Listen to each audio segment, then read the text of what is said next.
Hello students, welcome to our YouTube channel Lal Bahadur Shastri college Ganoda. बच्चों, आज की क्लास में हम BSc first year organic chemistry के बारे में पढ़ेंगे।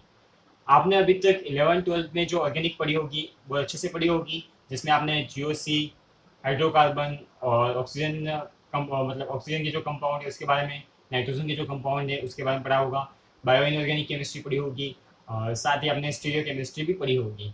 तो बच्चों, यहाँ तक आपने ऑर्गेनिक केमिस्ट्री को पढ़ा है। अगर अब इसके आगे अपन हम जो यहाँ पे जो बीएससी लेवल की जो ऑर्गेनिक केमिस्ट्री है उसको हम पढ़ेंगे बच्चों। तो बीएससी की जो ऑर्गेनिक केमिस्ट्री है बच्चों, उसमें आपका जो फर्स्ट यूनिट है वो है बच्चों स्ट्रक्चर एंड बॉन्डिंग।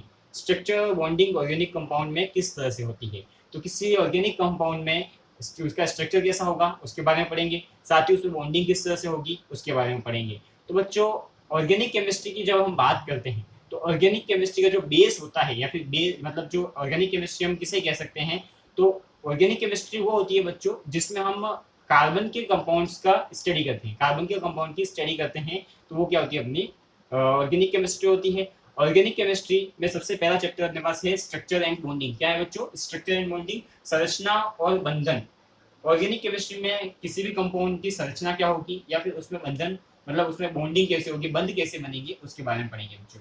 तो हम किसी एटम की बात करते हैं बच्चों, तो किसी एटम में बॉन्ड बनाने के लिए या फिर उसकी संरचना को पता करने के लिए बच्चों हमें किस चीज के बारे में पता होना चाहिए। तो सबसे पहले बच्चों जो पॉइंट आता है वो होता है कि आपको उस एटम या जो मॉलिक्यूल है उसके आउटर मोस्ट शेल में उसके संयोजकता उसकी संयोजकता क्या है, उसकी इलेक्ट्रॉन कितने, उसके आउटर मोस्ट शेल में कितने इलेक्ट्रॉन है उसके बारे में पता होना चाहिए। तो संयोजकता क्या होती है किसी इलेक्ट्रॉन की या सॉरी किसी एटम की संयोजकता क्या होती है, वैलेंसी क्या होती है वो समझिएगा। संयोजकता वो होती है बच्चों किसी भी परमाणु के बाह्यतम कक्ष में, बाह्यतम मतलब आउटर मोस्ट शेल में कितने इलेक्ट्रॉन प्रेजेंट हैं वो उसकी क्या हो जाएगी बच्चों, संयोजकता हो जाएगी। तो ये तो होती है संयोजकता। और बाद में हम बात करें जैसे कि ये अपने पास एक एटम है जिसमें इस तरह से इलेक्ट्रॉन है, इलेक्ट्रॉन इस तरह से होते हैं मतलब न्यूक्लियस के चारों ओर घूमते हैं बच्चों। ये इलेक्ट्रॉन है, ये इलेक्ट्रॉन है, यहाँ पे इलेक्ट्रॉन हो जाएगा, यहाँ पे इलेक्ट्रॉन हो जाएगा, इस तरह से इसमें इलेक्ट्रॉन होंगे। और ये इसका आउटर मोस्ट शेल है। आउटर मोस्ट शेल में जो इलेक्ट्रॉन होंगे बच्चों वो क्या होंगे, आपके संयोजकता इलेक्ट्रॉन होंगे। क्या होंगे? ये आपके वैलेंस इलेक्ट्रॉन।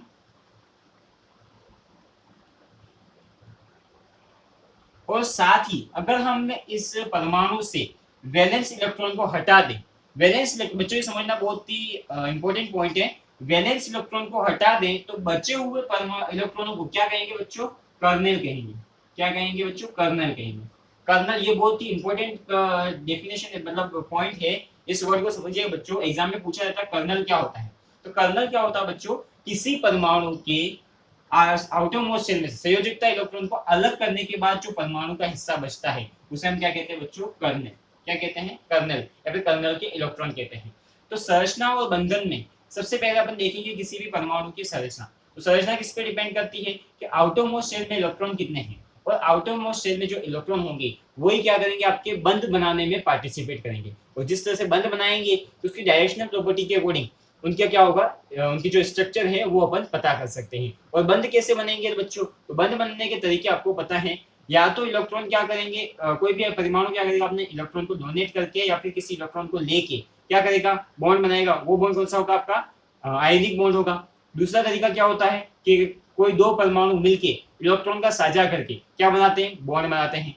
तो ये होता है आपका सहसंयोजक बंध या फिर कोवेलेंट बॉन्ड। इसी तरह से बच्चों हम बात करें कि दूसरा और कोई टाइप हो सकता है बॉन्ड बनाने का, तो होता है बच्चों किस तरह से, जो आपने उप सहसंयोजक बंध की बात की थी। उप सहसंयोजक बंध में क्या होगा बच्चों कि कोई भी आपका परमाणु अपने एकाकी इलेक्ट्रॉन युग्म लोन पेयर जो होते हैं, लोन पेयर को डोनेट करके क्या कराता है, बॉन्ड बनाता है बच्चों। उसे हम क्या कहते हैं? उप सहसंयोजक।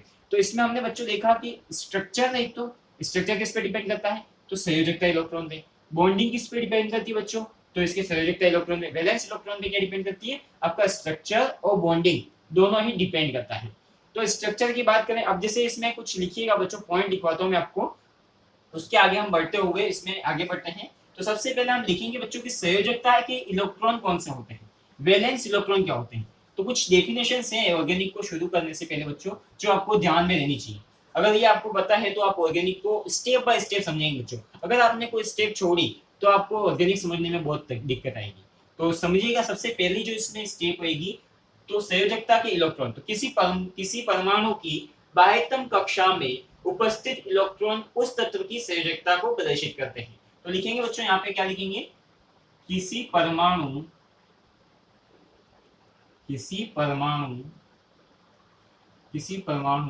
की बाह्यतम कक्षा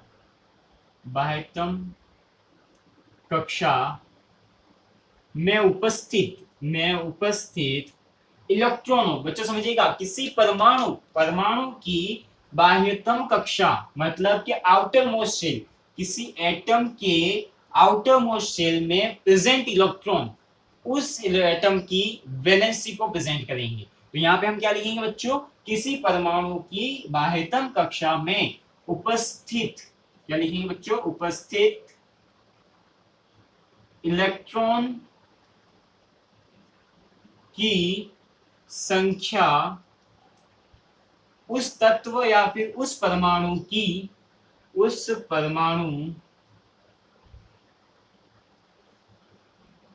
या उस तत्व की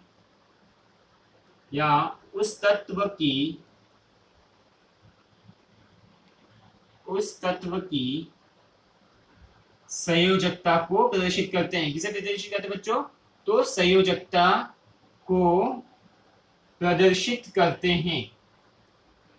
ये डेफिनेशन लिखिए बच्चों आप वैलेंसी की। किसकी लिखेंगे, संयोजकता की डेफिनेशन हो जाएगी आपकी, किसी परमाणु की बाह्यतम कक्षा में उपस्थित इलेक्ट्रॉन की संख्या उस परमाणु या उस तत्व की संयोजकता को प्रदर्शित करते हैं। इसी तरह से बच्चों कर्नेल क्या होता है ये समझिएगा। तथा इनको क्या कहेंगे बच्चों, संयोजकता इलेक्ट्रॉन कहेंगे। क्या कहेंगे, तथा इन इलेक्ट्रॉनों को संयोजकता इलेक्ट्रॉन कहते हैं। संयोजकता इलेक्ट्रॉन कहते हैं।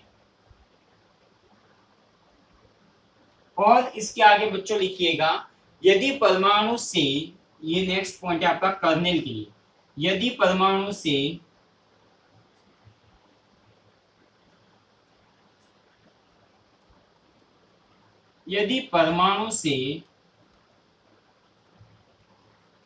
संयोजकता इलेक्ट्रॉन को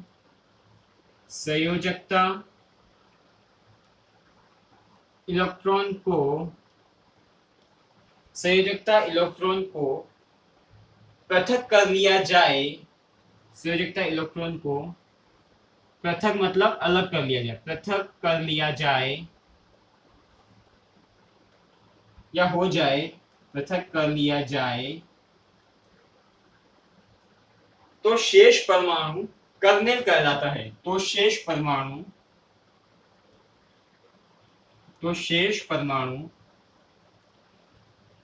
क्या कहलाता है बच्चों, कर्नेल कहलाता है। तो शेष परमाणु क्या कहलाएगा बच्चों, कर्नेल कहलाएगा, कर्नेल कहलाता है। आई होप बच्चों आपको समझ में आ रहा होगा। दोनों ही इंपॉर्टेंट, इसको इंग्लिश में लिखते हैं बच्चों कर्नेल। क्या लिखते हैं, कर्नेल। तो समझिएगा एक बार फिर से बच्चों, किसी परमाणु की बाह्यतम कक्षा में उपस्थित इलेक्ट्रॉन की संख्या उस परमाणु या उस तत्व की संयोजकता, वैलेंसी, बच्चों समझिएगा, वैलेंसी को प्रदर्शित करता है। तथा इन इलेक्ट्रॉनों को संयोजकता इलेक्ट्रॉन कहते हैं, वैलेंस इलेक्ट्रॉन कहते हैं। यदि परमाणु से संयोजकता इलेक्ट्रॉन को पृथक कर दिया जाए तो शेष परमाणु क्या कहलाएंगे बच्चों, आपके कर्नेल कहलाएंगे। आई होप बच्चों आपको समझ में आ गई होगी। दोनों डेफिनेशन नोट कर लीजिए।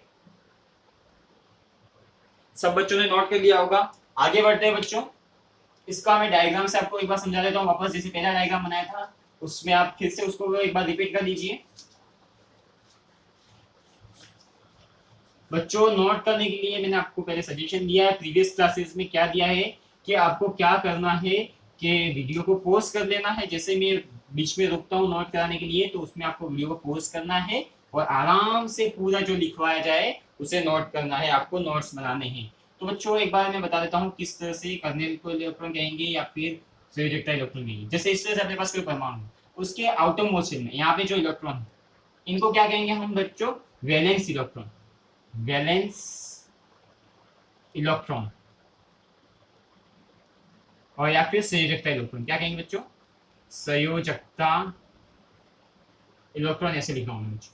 और साथ ही बच्चों यहाँ पे जो इलेक्ट्रॉन बचेंगे, यहाँ पे जो आपके इलेक्ट्रॉन बचेंगे, तो ये इलेक्ट्रॉन क्या कहलाएंगे बच्चों, आपके कर्नेल, कर्नेल के इलेक्ट्रॉन, या फिर ये बचा हुआ जो पार्ट रहेगा परमाणु का, जो बचा हुआ पार्ट रहेगा ये अंदर से, इसके अंदर वाला ये वाला पार्ट बच्चों, ये आउटर मोस्ट शेल तो हट जाएगा बच्चों, यहाँ से जो इलेक्ट्रॉन है वो तो किसमें चले जाएंगे, आपके संयोजकता में चले जाएंगे, और ये जो अंदर वाले बच गए ये और ये क्या कहेंगे, आपके कर्नेल कहलाएंगे बच्चों, क्या कहलाएंगे, कर्नेल कहलाएंगे। तो कर्नेल की परिभाषा अगर पूछी जाए तो बच्चों आपको लिखनी है, क्या लिखेंगे बच्चों, यदि परमाणु से संयोजकता इलेक्ट्रॉन पृथक हो जाएं या फिर पृथक कर लिए जाएं तो शेष परमाणु कर्नेल कहलाते हैं, क्या कहलाते हैं बच्चों, कर्नेल कहलाते हैं। आई होप बच्चों आपको समझ में आ गया होगा, नोट कर लीजिए। अब बॉन्डिंग कैसे होती है बच्चों समझिएगा, बॉन्डिंग कैसे होगी मैंने आपको बताया बच्चों, या तो इलेक्ट्रॉन का साझा होगा या फिर इलेक्ट्रॉन एक दूसरे को आदान प्रदान, इलेक्ट्रॉन का आदान प्रदान होगी, क्या होगा उसमें जो नेगेटिव चार्ज एक के ऊपर पॉजिटिव चार्ज, धनायन और ऋणायन बनके उसमें कौन सा बंध बनेगा, अपना आयनिक बंध बनेगा। और अगर अपन बात करें कि इलेक्ट्रॉन का साझा होता है, साझा करके जो बंध बनता है उसे हम क्या कहते हैं बच्चों, आपका सहसंयोजक बंध कहते हैं। और दोनों इलेक्ट्रॉन एक ही परमाणु से जाए तब भी सिग्मा बंध बनेगा और सहसंयोजक बंध कहलाएगा वो भी, बट उसको क्या कहेंगे हम, उप सहसंयोजक बंध कहेंगे। तो आपको आई होप आपको सब क्लियर हो गया होगा। तो थोड़ा सा हम बॉन्डिंग का जो अपने पास थ्योरी है उसको पढ़ते हुए आगे बढ़ेंगे। तो सबसे पहले देखिएगा बच्चों, इसमें जब दो परमाणु स्थायित्व प्राप्त करने के लिए, अब बच्चों कोई भी परमाणु बॉन्ड बनाता क्यों है, बॉन्ड क्यों बनाएगा, उसको स्टेबिलिटी चाहिए। इस ब्रह्मांड की कोई भी वस्तु कैसे रहना चाहती है, स्थिर रहना चाहती है, स्टेबल रहना चाहती है। आप भी बच्चों अगर आपको मतलब भूख लगी तो आप कुछ ना कुछ करेंगे, मतलब आप अगर आप आराम से आपने खा पी के जाकर सो जाएंगे, स्टेबल हो जाएंगे। बट अगर आप एक्साइटेड हैं, आपके पास अगर भूख लगी, आपको कुछ काम करना है, आपको नींद नहीं आ रही, मतलब आप एक्साइटेड हैं, आप अपने आप को क्या करेंगे, स्टेबल करने के लिए कुछ ऐसी चीज करेंगे जिससे आपको स्टेबल हो जाए, आराम से सो सके। जैसे इंसान क्या करता है, अपने रोजमर्रा की जिंदगी को निकालने के लिए कमाता है, खाता है और रात को सो जाता है, तो इस तरह से वो स्टेबल हो जाता है, अपने आप को स्टेबल रखने की कोशिश कर रहा है। तो इसी तरह से आप, ये मैंने एग्जांपल दिया बच्चों, इसको अपने आप इसके केमिस्ट्री में मत जोड़िएगा। मतलब परमाणु भी क्या करते हैं बच्चों, जिससे परमाणु फ्री है तो वो क्या करेंगे, एक दूसरे से मतलब बॉन्डिंग बना के क्या कर लेंगे, एक दूसरे को स्टेबल कर देंगे। जैसे अपने पास यहाँ पे लिखेगा, जब दो परमाणु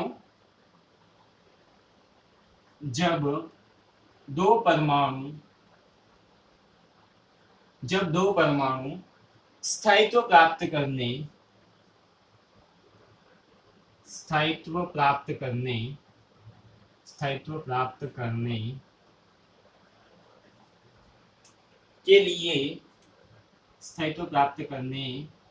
के लिए इलेक्ट्रॉन का आदान प्रदान या साझा करते हैं, इलेक्ट्रॉन का आदान प्रदान या साझा करते हैं तो क्या बनेगा बच्चों, बंध बनेगा। साझा करते हैं तो इन परमाणुओं के मध्य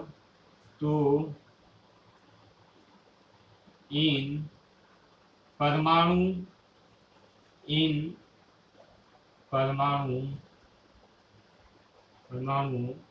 के मध्य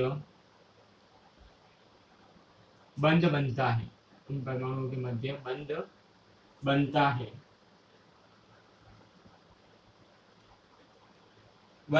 है।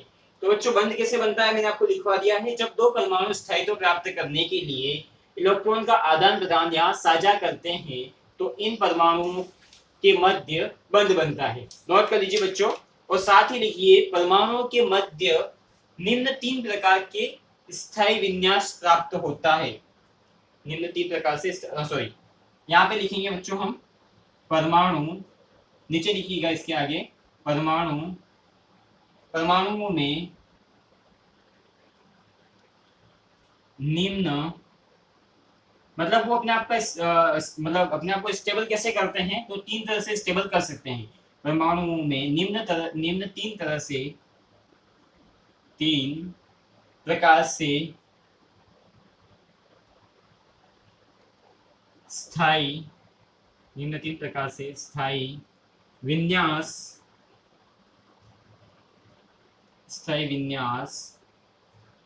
प्राप्त होता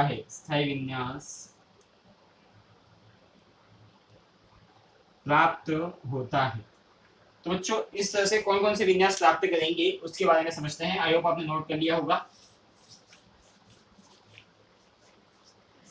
वो कौन कौन से तीन तरीके बच्चों ने आपको भी बता है। या तो क्या होगा, इलेक्ट्रॉन का आदान प्रदान होगा, या फिर क्या हो सकता है बच्चों, इलेक्ट्रॉन की शेयरिंग हो सकती है।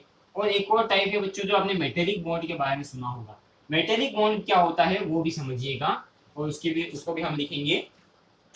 तो सबसे पहले बच्चों लिखिए, एक फर्स्ट टाइप होता है, उसमें आपका एक पॉजिटिव और एक नेगेटिव क्या होगा, एक पॉजिटिव एंड एक नेगेटिव, ये मिलके क्या बनाएंगे, आपका बॉन्ड बनाएंगे। मतलब इससे जो बॉन्ड बनेगा ये कौन सा बॉन्ड होगा, आपका आयनिक बंध होगा। आयनिक बंध जिसे हम कहते हैं। धनायन और ऋणायन मिलके क्या करेंगे, आपका धनायन प्लस ऋणायन मिलके क्या बनाएंगे, आपका आयनिक बंध बनाएंगे। अब धनायन और ऋणायन हम कैसे चेक करेंगे बच्चों, जिससे सबसे बेस्ट एग्जांपल देख बच्चों NaCl कर लेते हैं। NaCl, अब ये NaCl कैसे बनता है समझिए बच्चों। Na के आउटर मोस्ट शेल में कितने इलेक्ट्रॉन होते हैं बच्चों, एक इलेक्ट्रॉन होता है। तो ये देखिए क्या करता है, Na प्लस बना देता है। और Cl के आउटर मोस्ट शेल में कितने इलेक्ट्रॉन होते हैं बच्चों, 7 होते हैं। तो ये इससे एक इलेक्ट्रॉन लेके इसके ऊपर क्या आ जाएगा, नेगेटिव चार्ज। बच्चों ये नेगेटिव और पॉजिटिव चार्ज क्यों आता है वो समझिएगा। बच्चों कोई भी अपने पास अगर एटम है जैसे Na है, Na उदासीन अवस्था में इसके number of proton is equals to number of electron, ये दोनों क्या होते हैं, बराबर होते हैं। इन न्यूट्रल स्टेट, किसमें बच्चों, न्यूट्रल स्टेट में ये दोनों ही बराबर होते हैं। जैसे इसमें से एक इलेक्ट्रॉन निकलेगा तो इलेक्ट्रॉन के ऊपर कौन सा चार्ज होता है बच्चों, नेगेटिव चार्ज होता है। तो मतलब इसमें प्रोटॉन की संख्या बढ़ रही है। प्रोटॉन की संख्या बढ़ने से इसके ऊपर जो चार्ज आएगा वो कौन सा आएगा, पॉजिटिव आएगा। और अपने पास जो क्लोरीन होता है बच्चों, क्लोरीन में समझिएगा, क्लोरीन के आउटर मोस्ट शेल में कितने इलेक्ट्रॉन होते हैं बच्चों, 7 होते हैं। और न्यूट्रल फॉर्म में, न्यूट्रल स्टेट में इसमें कितने होंगे, प्रोटॉन और इलेक्ट्रॉन बराबर होंगे। जैसे एक इलेक्ट्रॉन इसकी तरफ जाएगा, एक इलेक्ट्रॉन जाएगा मतलब नेगेटिव चार्ज बढ़ रहा है, नेगेटिव चार्ज और मिल रहा है, इसके ऊपर चार्ज कौन सा आएगा, नेगेटिव आएगा। और यहाँ से एक नेगेटिव चार्ज निकल रहा है तो चार्ज कौन सा आएगा, पॉजिटिव आएगा। एक इलेक्ट्रॉन निकल रहा है तो एक पॉजिटिव आयन बढ़ रहा है। यहाँ पे एक इलेक्ट्रॉन और जा रहा है, एक नेगेटिव चार्ज आ रहा है। अब ये पॉजिटिव और नेगेटिव चार्ज के बीच में क्या हो जाएगा, अट्रैक्शन फोर्स लगेगा। और अट्रैक्शन फोर्स लगने की वजह से इनके बीच में क्या हो जाएगी बच्चों, बॉन्डिंग हो जाएगी। क्या हो जाएगी, बॉन्डिंग हो जाएगी। आई होप बच्चों आपको नेगेटिव और पॉजिटिव के बीच में जो आयनिक बॉन्ड बनता है, आयनिक बंध बनता है, वो समझ में आ गया होगा। क्या होगा, धनायन कैसे बनेगा और ऋणायन कैसे बनेगा। धनायन बन के क्या करेगा, ऋणायन से अट्रैक्शन फोर्स से जुड़ जाएगा, इसे हम कहते हैं आयनिक बंध कहते हैं। तो ये फर्स्ट टाइप हो गया बच्चों, नोट कर लीजिए थोड़ा सा समझते हुए। ये आपको ही लिखना बच्चों कि अगर किसी परमाणु से इलेक्ट्रॉन निकलता है तो उसके ऊपर पॉजिटिव चार्ज आता है। और पॉजिटिव चार्ज क्यों आता है बच्चों, क्योंकि इलेक्ट्रॉन न्यूट्रल स्टेट में, उदासीन अवस्था में, इसको क्या कहते हैं बच्चों, उदासीन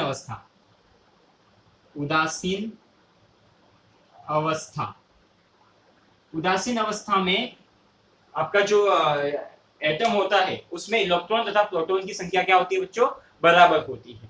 तो बराबर होने से क्या हो जाएगा कि इसके ऊपर जैसे इलेक्ट्रॉन निकलेगा तो पॉजिटिव चार्ज, और इसमें इलेक्ट्रॉन जैसे जाएगा इसके ऊपर नेगेटिव चार्ज। इन दोनों के बीच में अट्रैक्शन फोर्स की वजह से क्या हो जाएगा, आपका बॉन्ड बन जाएगा। उसे हम कहेंगे आयनिक बंध कहेंगे। नेक्स्ट लिखते बच्चों अपने पास जो सेकेंड टाइप का बॉन्डिंग होती है वो, तो समझिएगा उसको भी।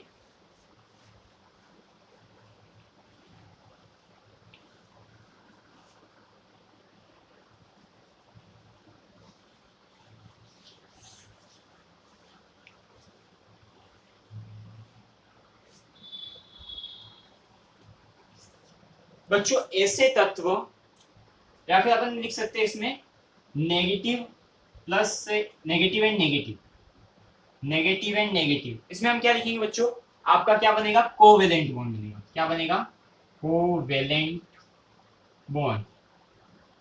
अब जैसे नेगेटिव और नेगेटिव ये समझिएगा।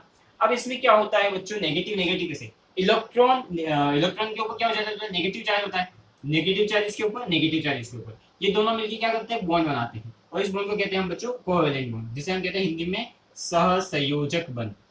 इसको समझिएगा, थोड़ा मैं समझा रहा हूँ आपको। जैसे अपने पास मीथेन है बच्चों, मीथेन में क्या होता है, कार्बन कार्बन कार्बन कार्बन, यहाँ पे आपका हाइड्रोजन आएगा, हाइड्रोजन एक इलेक्ट्रॉन लेके आएगा, हाइड्रोजन एक इलेक्ट्रॉन, एक इलेक्ट्रॉन, और यहाँ पे एक दूसरा हाइड्रोजन एक इलेक्ट्रॉन।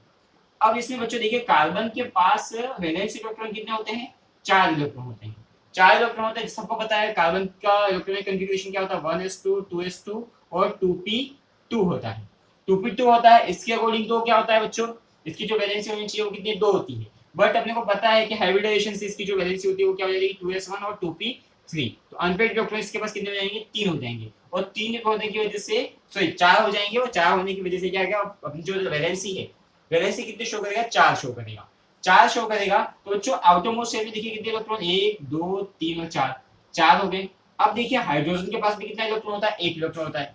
अब ये अपना ऑक्टेट कंप्लीट करने के लिए कितने इलेक्ट्रॉन और लेगा, 4 इलेक्ट्रॉन और लेगा। और अपना जो हाइड्रोजन होता है वो कितने इलेक्ट्रॉन लेगा, 2 इलेक्ट्रॉन, मतलब 1 इलेक्ट्रॉन तो इसके पास है, और आउटरमोस्ट शेल में 2 इलेक्ट्रॉन आते ही क्या हो जाएगा, स्टेबल हो जाएगा। तो ये क्या करेगा, कार्बन के 1 इलेक्ट्रॉन के साथ अपनी बॉन्डिंग बना लेगा, और बॉन्डिंग करके ये क्या कर लेगा, कोवेलेंट बॉन्ड बनाएगा, कोवेलेंट बॉन्ड बनाएगा। मतलब इसका भी इलेक्ट्रॉन मतलब नेगेटिव चार्ज, इसका भी इलेक्ट्रॉन मतलब नेगेटिव चार्ज, तो नेगेटिव प्लस नेगेटिव मिलके क्या बनाएंगे, आपका कोवेलेंट बॉन्ड बनाएंगे।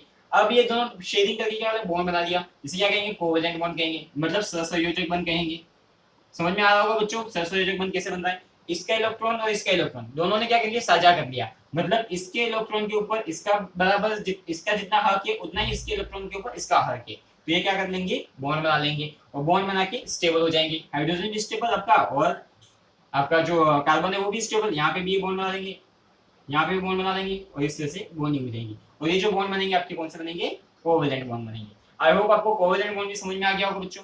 इलेक्ट्रॉन की शेयरिंग से जो बॉन्ड बनता है वो क्या होता है, कोवेलेंट बॉन्ड होता है, जिसमें इलेक्ट्रोनेगेटिव एटम और इलेक्ट्रोनेगेटिव एटम क्या करते हैं, अपने इलेक्ट्रॉन की शेयरिंग करते हैं।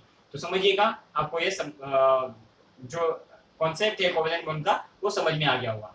तो जिस भी कंपाउंड में इलेक्ट्रॉन की शेयरिंग होती है वो कौन सा कंपाउंड होता है, तो कोवेलेंट सहसंयोजक कंपाउंड बोल सकते हैं, यौगिक बोल सकते हैं, कोवेलेंट बॉन्ड कंपाउंड भी बोल सकते हैं। नेक्स्ट अपन देखते हैं इसमें जो थर्ड टाइप है, थर्ड टाइप देखते हैं क्या है, समझिएगा बच्चों ध्यान से।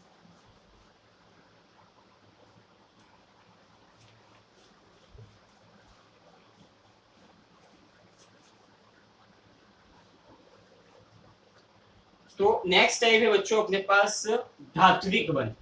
धात्विक बंध को समझिएगा, अभी हमने क्या पढ़ा था, नेगेटिव चार्ज और नेगेटिव चार्ज, इस तरह से। अब बच्चों अपने पास अगर ऐसा कोई कहे कि पॉजिटिव एंड पॉजिटिव के बीच में बॉन्ड बनता है कि बनता है, तो बच्चों आप कहोगे हाँ बनता है। सर किस तरह से बनता है, तो मेटल मेटल जो बॉन्डिंग होती है, मेटेलिक जो बॉन्ड बनते हैं आपके, कौन से, मेटेलिक बॉन्ड, या फिर आपके धात्विक बंध जो बनते हैं, धात्विक बंध कौन से बनते हैं बच्चों, धात्विक बंध।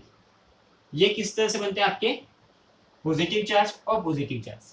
कैसे बनेंगे बच्चों, कोई भी धातु होता है, अब धातु में समझिएगा, धातु में क्या होता है कि फ्री इलेक्ट्रॉन्स होते हैं, मतलब कि ऐसे इलेक्ट्रॉन जो मुक्त अवस्था में घूमते हैं, मुक्त अवस्था में घूमते हैं, तो वो क्या होगा, जैसे अपने पास कोई भी एक एटम है, इसका एटम है, इसका इलेक्ट्रॉन फ्री घूम रहा है, तो इसके इलेक्ट्रॉन के ऊपर इसके न्यूक्लियस का तो अट्रैक्शन फोर्स होगा, साथ ही ये घूम रहा है, तो घूमने की वजह से यहाँ पे जो दूसरा एटम है उसके ऊपर भी क्या होगा, इसका अट्रैक्शन होगा, और इस अट्रैक्शन फोर्स की वजह से जो बॉन्ड बनेगा वो आपका क्या हो जाएगा, धात्विक बंध बनेगा। बच्चों ध्यान से समझिएगा, ये इलेक्ट्रॉन इसका नहीं है, लेकिन धातु में ऐसी विशेषता होती है, उनका ऐसा गुण होता है कि उनके इलेक्ट्रॉन जो होते हैं वो क्या होते हैं, फ्री होते हैं, घूमते रहते हैं। घूमने की वजह से एक ही इलेक्ट्रॉन के ऊपर मल्टीपल न्यूक्लियस का अट्रैक्शन फोर्स लगता है, मतलब एक ही इलेक्ट्रॉन के ऊपर एक से ज्यादा जो नाभिकों का अट्रैक्शन फोर्स लगने की वजह से उनमें जो बंध बनता है उसे हम क्या कहते हैं बच्चों, मेटेलिक बॉन्ड कहते हैं, धात्विक बंध कहते हैं। तो ये 3 तरह के हमने बॉन्डिंग पढ़ी, आई होप आपको समझ में आ गई होगी। सबसे पहले हमने पढ़ा आपका पॉजिटिव और नेगेटिव के बीच में अट्रैक्शन से कौन सा बॉन्ड बनेगा, तो आयनिक बंध बनेगा। उसी तरह से सेकंड हमने पढ़ा बच्चों कि नेगेटिव और नेगेटिव के बीच में जो बॉन्ड बनेगा वो होगा आपका कोवेलेंट बॉन्ड। और हमने थर्ड जो पढ़ा वो बच्चों क्या था कि पॉजिटिव और पॉजिटिव के बीच में जो अट्रैक्शन या फिर उनसे जो बॉन्ड बनेगा वो आपका कौन सा होगा, मेटेलिक बॉन्ड होगा या फिर धात्विक बंध होगा। तीनों ही आपको समझ में आ गए होंगे बच्चों। तो धात्विक बंध में थोड़ा सा आप लिख सकते हैं इसको मैं एक बार अच्छे से लिख लेता हूँ और इसकी डेफिनेशन भी आपको मैं लिखवा देता हूँ, थोड़ा इंपॉर्टेंट है। धात्विक बंध पूछा भी जा सकता है कि धात्विक बंध किस तरह से बनते हैं। तो सबसे पहले यहाँ पे लिख सकते हैं थर्ड टाइप में आप करके पॉजिटिव एंड पॉजिटिव, विद्युत ध्वनि तत्व या विद्युत ध्वनि तत्व या फिर इलेक्ट्रोपॉजिटिव एलिमेंट इलेक्ट्रोपॉजिटिव एलिमेंट मिलकर क्या बनाएंगे आपका मेटेलिक बॉन्ड या फिर धात्विक बंध। धात्विक बंध आई होप आपको समझ में आ गया होगा। अब धात्विक बंध के बारे में लिखिए। धात्विक बंध मैं आपको लिखवा देता हूँ।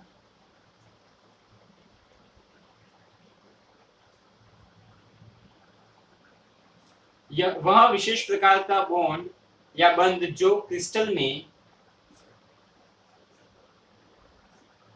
वह विशेष प्रकार का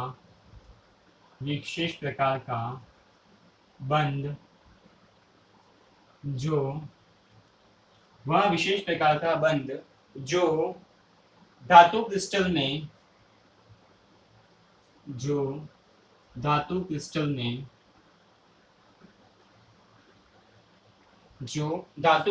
में उसके परमाणुओं को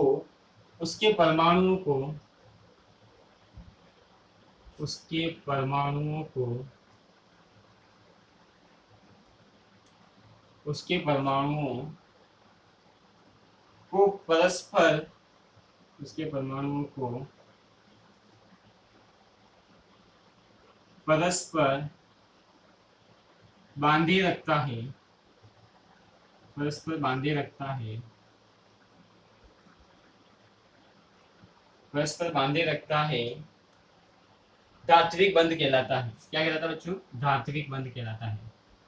धात्विक बंध कहलाता है।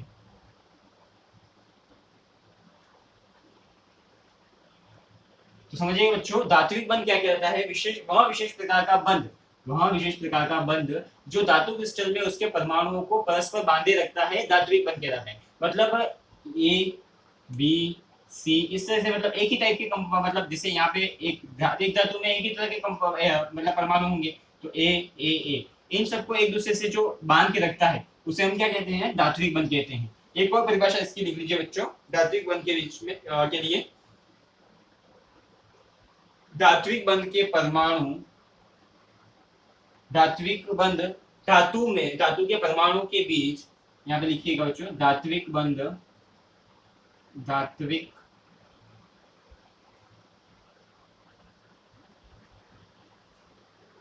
धातु के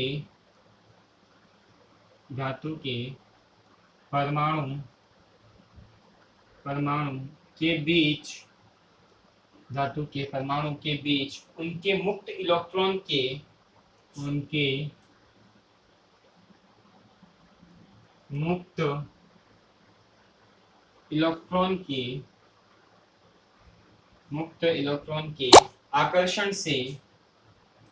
इलेक्ट्रॉन के आकर्षण से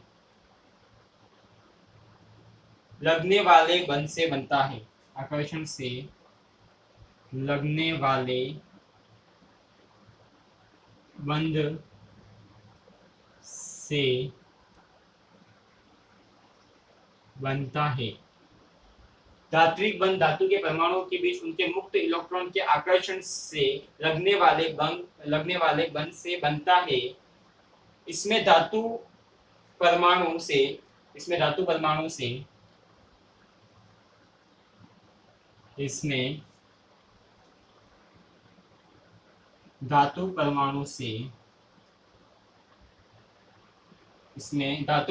से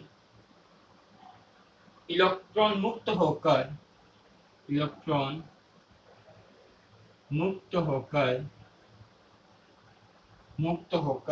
घूमते रहते हैं। इलेक्ट्रॉन मुक्त होकर घूमते रहते हैं।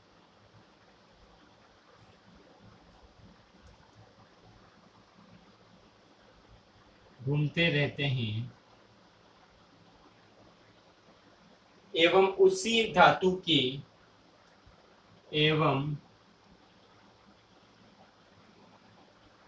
धातु के दूसरे एटम से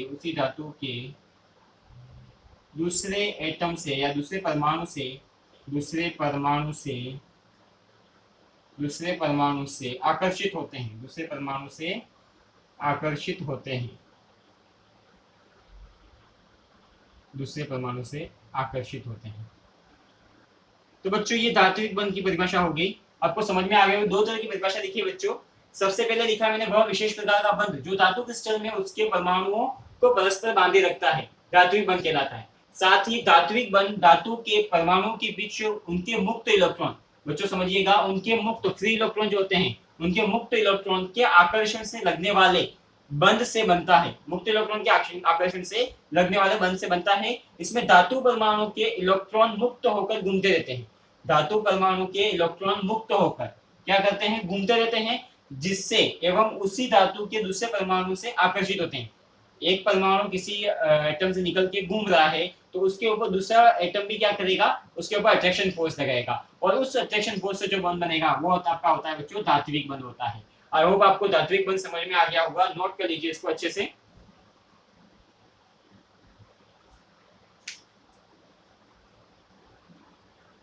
आई होप बच्चों आपने नोट कर लिया होगा।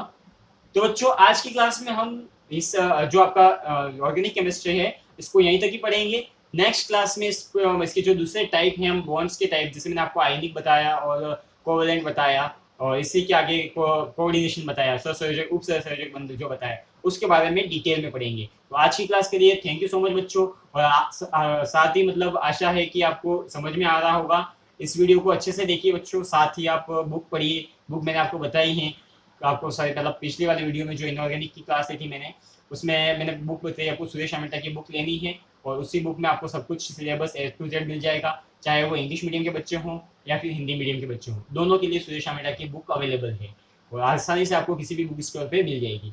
थैंक यू सो मच बच्चों अगेन इस क्लास के लिए।